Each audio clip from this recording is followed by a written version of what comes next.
गेल्या 5 दिवसात मराठवाड्यात अतिवृष्टी झाली आणि त्यात मोठं नुकसान झालं।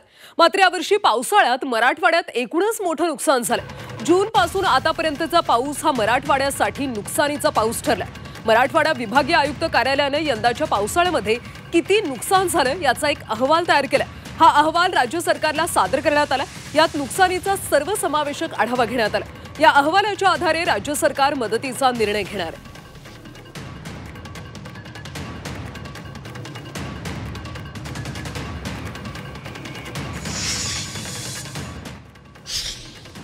दरम्यान मराठवाड्यात किती नुकसान झाले आपण पाहूयात। अतिवृष्टी आणि पुरामुळे 86 जणांचा बळी तर 13 जण जखमी झाले। 1725 जनावरांचा मृत्यू झाला। 89 गोठे वाहून गेले तर पुरामुळे 5795 घरांची पडझड झाली। मराठवाड्यातल्या एकूण 5893 गावं ही पावसामुळे प्रभावित झाली। 23,96,162 हेक्टरवरची पिकं पाण्यात गेली आहेत। 18,20,000 हेक्टर शेतीचे पंचनामे पूर्ण झाले। 29,36,668 शेतकऱ्यांना अतिवृष्टीचा फटका बसला। 12,821 हेक्टरवरच्या फळबागांना याची झळ बसली। 18,20,000 हेक्टर शेतीचे पंचनामे पूर्ण झाले।